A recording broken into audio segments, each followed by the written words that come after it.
In January 2020, the world stopped when Kobe Bryant died in a helicopter crash at just 41 years old, after 20 NBA seasons, 5 championships, and a reputation built on ruthless discipline. But how many people knew that behind the trophies, Kobe lived in constant fear of becoming ordinary? People call it Mamba mentality and assume it was confidence. It wasn't.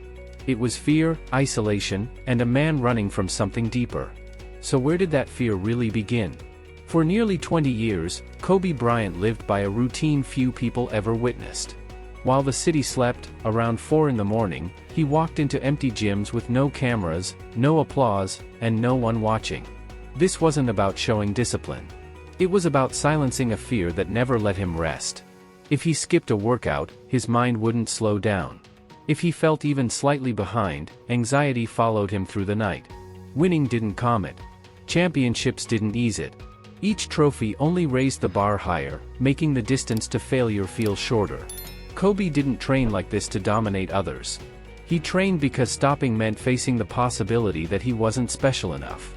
Over time, the routine hardened into obsession. The same discipline fans admired began isolating him from teammates, draining relationships, and leaving little room for anything outside basketball. Success brought control, but it also demanded sacrifice. While the world saw focus and greatness, Kobe was fighting an invisible war inside his own head, one where rest felt dangerous and slowing down felt like surrender. The most exhausting part wasn't the physical strain.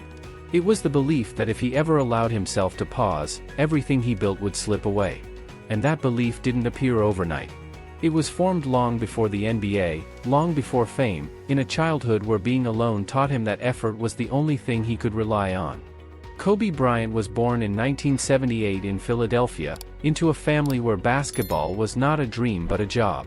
His father, Joe Bryant, played professionally, which meant movement was normal and stability was temporary. When Kobe was still young, the family left the United States and moved to Italy, following his father's career overseas. On paper, it looked like opportunity.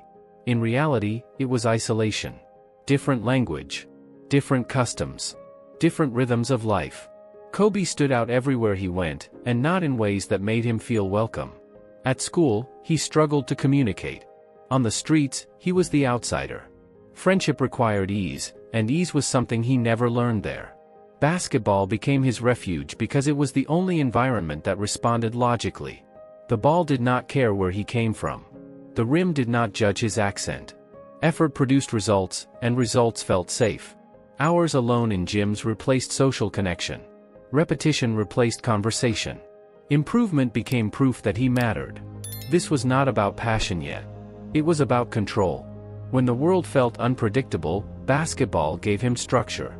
When people felt distant, the game felt honest. Slowly, being alone stopped feeling painful and started feeling efficient. At home, the lessons continued quietly. Kobe watched his father's career closely, not through highlights, but through reality. He saw how teams moved on. How contracts ended. How applause faded. There was no guarantee that loyalty would be returned. That awareness settled early. It didn't make him cynical. It made him urgent. Greatness didn't look glamorous to him. It looked necessary. Being good was never enough. Being replaceable felt dangerous. From a young age, Kobe learned that if you wanted to stay, you had to keep earning your place. When the family eventually returned to the United States, Kobe didn't come back as a carefree teenager. He came back hardened. Focused. Emotionally guarded. High school gyms became his second home. While others balanced sports with friendships and rest, Kobe treated preparation like insurance. Early mornings felt normal. Late nights felt productive. Rest felt like a risk. Coaches admired his seriousness. Few questioned where it came from. Fewer still asked what it cost. He didn't struggle with confidence on the court. He struggled with trust off it. Letting people in felt optional. Letting standards drop felt impossible. This mindset accelerated everything. His talent developed fast, and so did his expectations of himself. Mistakes felt personal. Losses felt unacceptable. Failure wasn't a lesson. It was a threat. Kobe didn't learn how to fail safely. He learned how to work until failure had no room to exist. That approach made him exceptional early, but it also froze parts of his emotional growth. He became comfortable with pressure but unfamiliar with balance. Comfortable with solitude but uneasy with stillness. By the time the NBA entered the picture, Kobe was not just a gifted prospect. He was a teenager carrying a belief that had already hardened into identity. Effort meant safety. Stopping meant vulnerability. He wasn't chasing basketball as a dream. He was using it as armor. And when a child grows up believing that worth must be proven every day, what happens when the stage gets bigger, the expectations get louder, and there is no longer any place to hide from who you haven't learned how to be yet? When Kobe Bryant entered the NBA in 1996, he was just 18 years old. No college. No gradual transition. He stepped straight from high school gyms into the most competitive basketball league in the world.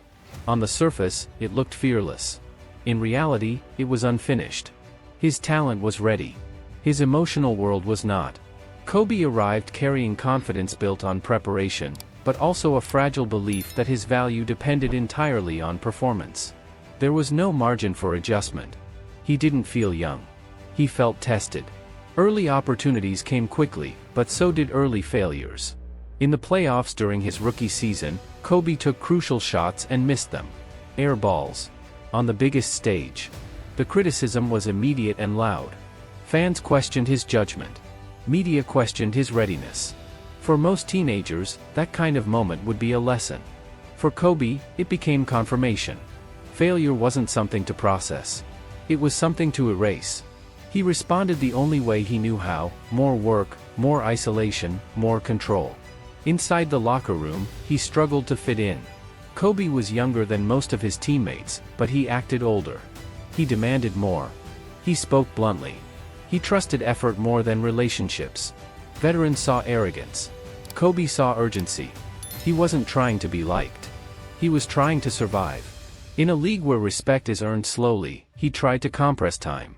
He trained obsessively, studied opponents relentlessly, and treated every practice like proof of worth. Growth came fast, but connection did not. The dynamic became complicated. Coaches recognized his potential but worried about his rigidity. Teammates respected his drive but felt the distance. Kobe didn't understand why commitment wasn't enough to unify people. He believed standards should speak for themselves. If others couldn't match his intensity, he didn't soften. He separated. What the world would later call leadership was, at this stage, still armor. He hadn't learned how to bring people with him. He only knew how to push himself past limits. As his role expanded, so did the pressure. Playing alongside established stars magnified everything. Expectations grew faster than trust. Kobe felt the need to justify every minute on the court. Each game became a test. Each mistake felt like exposure. There was no internal pause button. He didn't know how to slow down and evaluate. He only knew how to add more weight. More hours. More rules. More discipline. Success followed, but it came unevenly. Moments of brilliance were paired with moments of friction. Praise arrived alongside backlash. Kobe learned quickly that being talented didn't protect you from judgment. In fact, it attracted it. He responded by tightening his grip on preparation even further. Sleep shortened. Routines hardened. Emotional flexibility disappeared. Basketball stopped being something he did. It became something he was. At an age when most young adults are still discovering who they are, Kobe had already built an identity that allowed no weakness. He didn't explore alternatives. He eliminated them. This approach accelerated his rise, but it also narrowed his world. The more responsibility he carried on the court, the less space he allowed off it. He became known as relentless, demanding, difficult. Few asked why. Fewer noticed that behind the intensity was a teenager who never learned how to fail safely, trust gradually, or grow publicly without punishment. By the time championships entered the conversation, Kobe was already living under a private rule: never let anyone see you hesitate. That rule would help turn him into a winner. It would also plant the seeds of isolation that followed him into his peak years. Because when success arrives before emotional grounding, it doesn't resolve fear. It amplifies it. And as Kobe moved closer to greatness, the question wasn't whether he could win. It was how much of himself he was willing to sacrifice to make sure he never lost again. As Kobe Bryant moved deeper into his career, success stopped knocking and started demanding. Championships entered the picture, and with them came a new identity.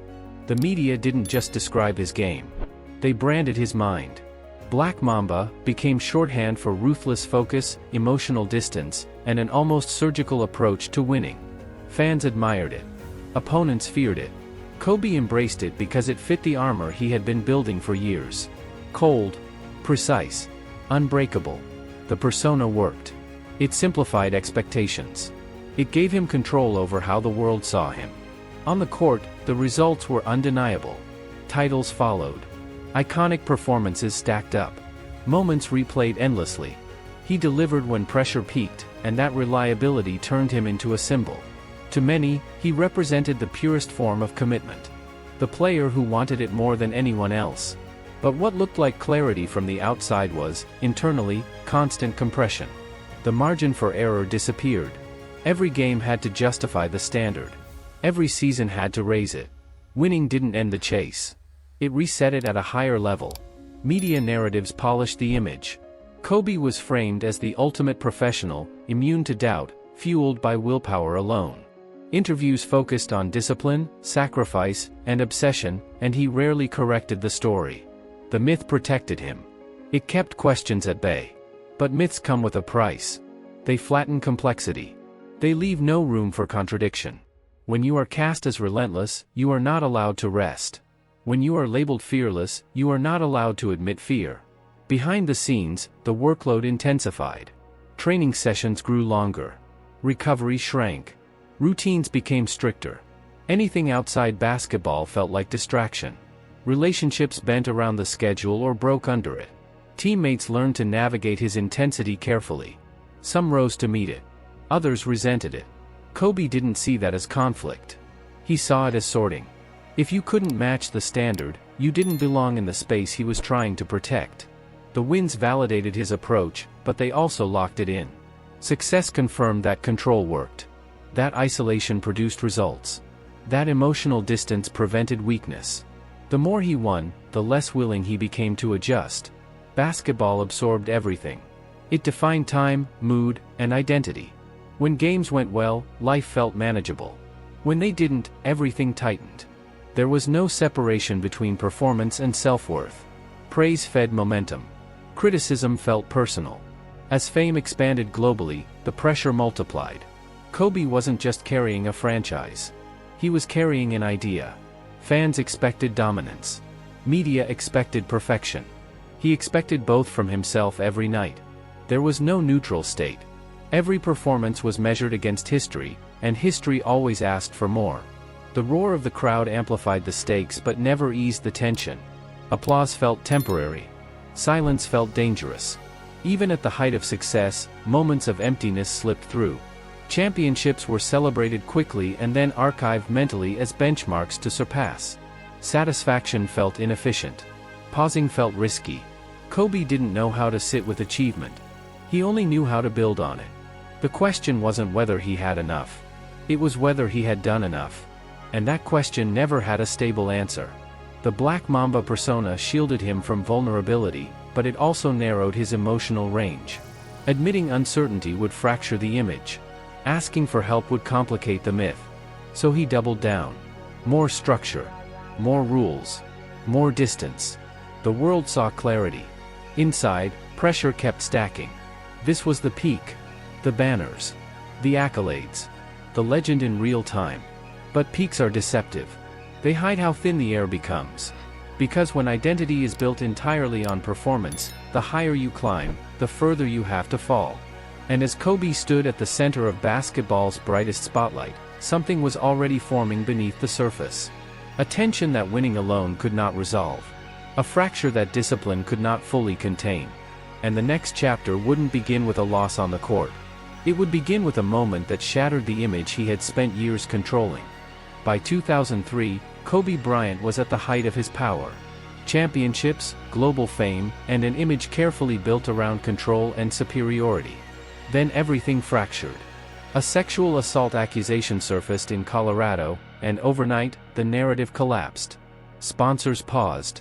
Headlines turned hostile. The Black Mamba image no longer belonged to him. For the first time, Kobe wasn't dictating how the world saw him. He was being defined by something he couldn't outwork. Publicly, he stayed composed. Privately, the impact was seismic. Courtrooms replaced arenas. Silence replaced applause. Every movement became scrutiny. For a man who relied on control to feel safe, this was psychological free fall. He couldn't train his way out of it. He couldn't overpower perception. The routine that once calmed his mind suddenly wasn't enough. Basketball remained an escape, but even there, the weight followed him. At home, the cost was immediate. His marriage stood on unstable ground. Trust eroded. Conversations became careful. The life he had structured so tightly began slipping beyond reach. Kobe didn't know how to process shame publicly. He had spent his entire life avoiding exposure. Now it was unavoidable. And unlike missed shots or lost games, this wasn't something effort could erase. Inside, the fear he had been running from for decades intensified. The fear of being ordinary evolved into something sharper, the fear of being exposed as flawed. The persona that once protected him now trapped him. Admitting vulnerability would fracture the image further. Denial, distance, and silence felt safer. He retreated inward, doubling down on discipline as a defense mechanism. If he couldn't control the narrative, he would control himself more strictly than ever. Basketball performances continued, but the emotional cost deepened. Teammates noticed the edge sharpening. Communication narrowed. Empathy thinned. Kobe demanded excellence without compromise, not just from others, but from himself. Any lapse felt dangerous. Any softness felt irresponsible. He wasn't just trying to win games. He was trying to stabilize an identity under siege. Media coverage reduced complexity to conflict. Headlines simplified a human crisis into spectacle. Kobe learned that fame didn't just magnify success. It magnified failure. The isolation he learned as a child returned, now reinforced by global attention. He stopped trusting how he was perceived. He stopped trusting silence. Even moments alone felt monitored. The gym became the only place where judgment felt measurable. Psychologically, this period hardened patterns that would follow him for years. Perfectionism intensified. Emotional suppression became habitual. Rest felt undeserved. Slowing down felt dangerous. The idea of being seen without armor felt unbearable. He didn't process the trauma. He absorbed it and kept moving. On the surface, he recovered. On the inside, the fracture remained unresolved. This wasn't a collapse in the traditional sense. Kobe didn't disappear. He didn't lose his career. He didn't retreat from competition. Instead, he internalized the crisis and built thicker walls around it. That response allowed him to continue performing at an elite level, but it also delayed healing. Pain became fuel. Control became coping. And while the world debated outcomes and verdicts, the deeper damage went largely unexamined. What emerged from this period was a sharper, colder version of the same mindset. Less trusting. More isolated. Even more demanding. The world saw resilience. What it missed was the cost of surviving without processing. Because when trauma is buried under achievement, it doesn't disappear. It waits. And as Kobe pushed forward, stacking wins and redefining greatness, the unresolved tension followed him quietly, shaping every interaction, every expectation, and every moment of silence that followed. After the storm of 2003, Kobe Bryant did what he had always done. He kept moving. From the outside, it looked like recovery. He played through booze in away arenas, carried himself with discipline, and delivered performances that reinforced the image of mental toughness. But internally, the structure of his life had narrowed even further. Trust became conditional. Silence became routine. He learned to operate without emotional safety, convinced that exposure was weakness and vulnerability was a liability he could not afford. The fear that once pushed him to train harder now governed how he related to people. Conversations stayed surface level. Relationships required negotiation around his control. Anything unpredictable felt threatening. Kobe didn't lack awareness. He lacked permission. Permission to pause. Permission to feel uncertain. Permission to admit that the armor was heavy. So he replaced introspection with standards. If he couldn't feel stable, he would be consistent. If he couldn't feel understood, he would be undeniable.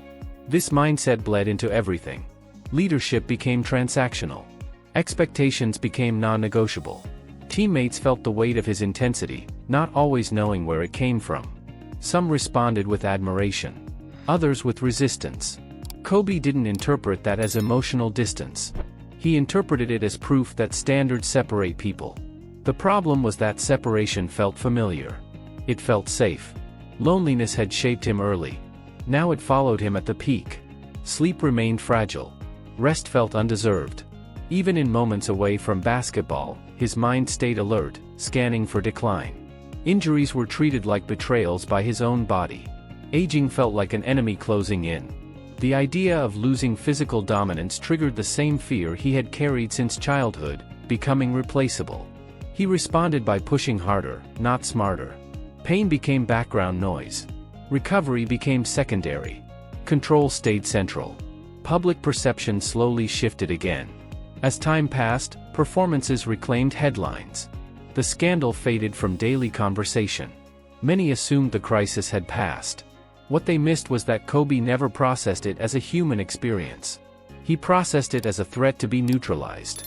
That approach kept him functional but fragmented. The cost surfaced quietly, in moments without noise. Empty hotel rooms. Long flights. The silence after games when adrenaline wore off and nothing remained to distract him from himself. Psychologically, this period locked in a pattern that defined his middle years. Perfectionism stopped being a tool and became an identity. Any deviation felt dangerous. Any softness felt irresponsible. He couldn't afford ambiguity. He had built a life where certainty equaled safety, and safety equaled performance. But performance has limits. Bodies age. Seasons end. Crowds change. And the system he relied on had no answer for what came after. The irony was that Kobe's greatest strength was also his deepest vulnerability. The discipline that carried him through pressure also prevented him from healing. He knew how to endure. He didn't know how to recover. He knew how to dominate moments. He didn't know how to sit with them. The world celebrated his resilience without asking what it required. And Kobe rarely volunteered the answer. This unresolved tension followed him into later years. It shaped how he handled loss, how he responded to criticism, how he measured himself against time. Even as he accumulated achievements that secured his place in history, the internal bar kept rising. Satisfaction felt temporary. Completion felt impossible. He was still running. Not from opponents. From the version of himself he feared would surface if he ever slowed down. By the time injuries mounted and the body finally pushed back, the question wasn't whether Kobe could continue competing. It was whether he could exist without the structure that had protected him for so long. Because when a life is built entirely around proving worth, what happens when the proving ground disappears? The darkest part of Kobe's journey wasn't the scandal, the criticism, or the physical pain. It was the realization that achievement alone could not resolve the fear he had been carrying since childhood. And that realization would force a reckoning he could no longer outwork. The turning point for Kobe Bryant did not arrive in a single dramatic moment. It crept in through wear. Through injuries that no longer healed on schedule. Through mornings where the body responded slower than the mind demanded. For years, Kobe had treated pain as noise. Something to manage, not respect. But time doesn't negotiate. It accumulates. And eventually, the rules he built to protect himself began to work against him. As injuries mounted, control slipped in ways discipline could not correct. Training harder no longer guaranteed dominance. Recovery required patience, something he had never practiced. The fear he once outran now stood in front of him, asking a question he could not silence with effort alone: who are you when your edge dulls? Kobe had spent his life proving value through performance. Now performance was changing. Not disappearing, but evolving beyond what his identity could easily accommodate. The psychological impact was sharper than the physical one. For the first time, he was forced to confront limits without an immediate solution. He could not add more hours. He could not compress time. He could not will his body into permanence. The structure that had kept him safe for decades began to loosen. And in that loosening came discomfort. Stillness. Space. Things he had avoided by design. Retirement loomed as a threat long before it became reality. The idea of stepping away felt like exposure. Without the schedule, without the uniform, without the daily proving ground, Kobe feared the return of the question he had been running from since childhood. Was he enough without the game? This wasn't about money or relevance. It was about identity. Basketball had been armor, language, and shelter. Letting it go meant standing unprotected. When the end finally arrived, it was not graceful. It was painful. Public. Final. The body made the decision his mind resisted. And when the last game ended, something unexpected followed. Silence. Not the hostile silence of criticism. The quiet absence of obligation. For the first time in decades, there was no immediate next demand. No opponent to prepare for. No standard to defend the next morning. That space was terrifying. And necessary. Initially, Kobe tried to replace basketball with productivity. Projects. Plans. Structure. The instinct to control did not vanish overnight.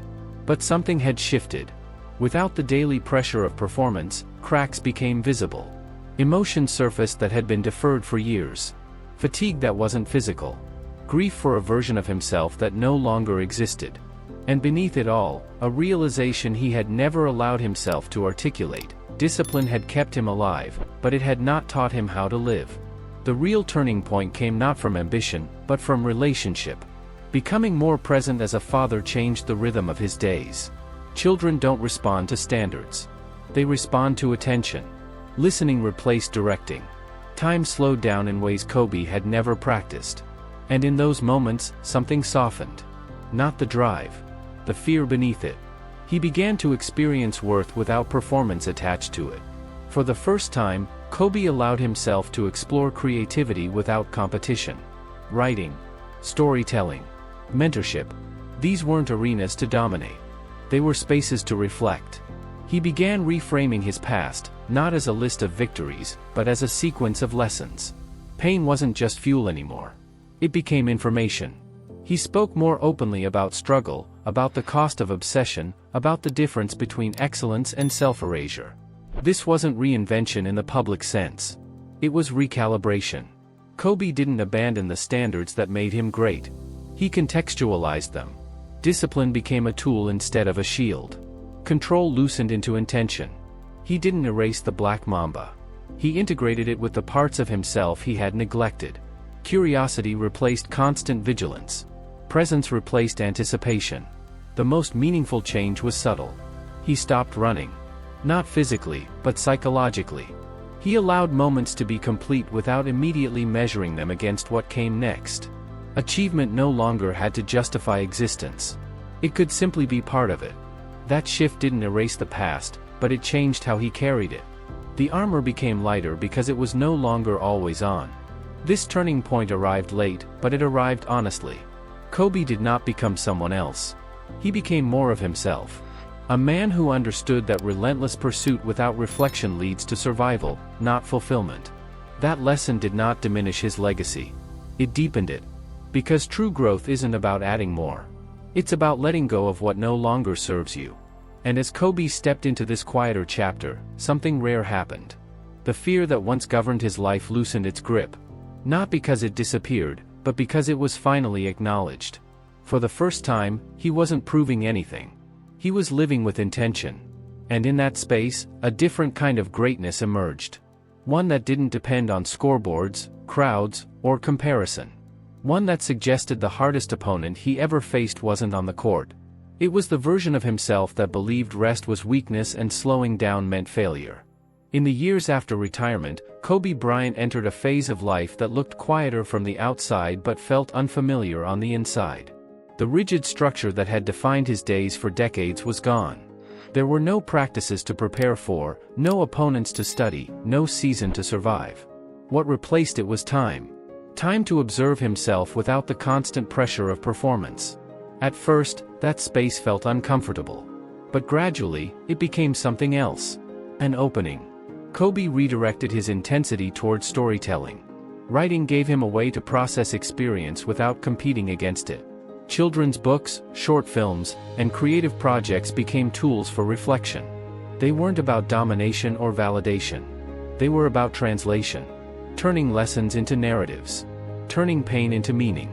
For the first time, his work wasn't measured by wins and losses. It was measured by clarity. By honesty. By how well it connected with others. Fatherhood reshaped him more than any accolade ever had. Being present with his daughters forced a different pace. Children don't respond to legacy. They respond to availability. Kobe learned to listen without planning a response.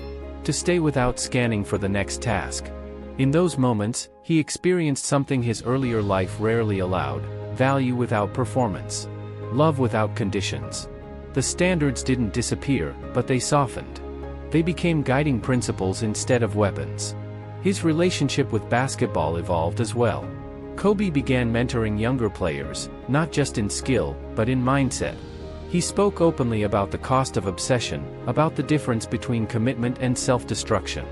These weren't polished motivational speeches. They were grounded reflections from someone who had lived at the edge of his limits. He reframed Mamba mentality as focus with purpose, not fear with momentum. Discipline as alignment, not avoidance. Public perception started to shift. Fans saw a more reflective figure. Media narratives broadened. Kobe was no longer just the relentless competitor. He was a thinker, a teacher, a storyteller. The edge was still there, but it was integrated rather than isolated. He had learned that greatness without self-awareness is fragile. And he wanted the next generation to avoid the mistakes he had normalized for too long. Then, everything stopped. The sudden loss in 2020 didn't just shock the world. It froze an image of Kobe in transition. Not as the hardened warrior of his early years, but as a man actively reshaping his identity. The grief that followed wasn't only for what he had been. It was for what he was becoming. A version of Kobe that had finally made peace with slowing down. With presence. With balance. In the aftermath, his legacy expanded in unexpected ways. Conversations shifted toward mental health, pressure, and the unseen cost of excellence. Athletes, artists, and everyday people recognized themselves in his struggle. Not the championships, but the fear beneath them. Not the discipline, but the reason it was needed. Kobe became a reference point not just for achievement, but for transformation. What remains isn't a myth. It's a complex story.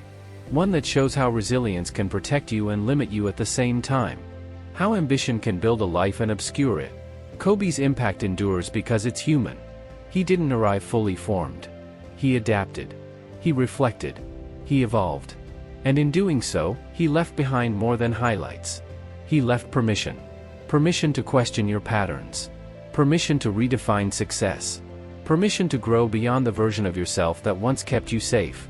His legacy isn't only written in banners or statistics.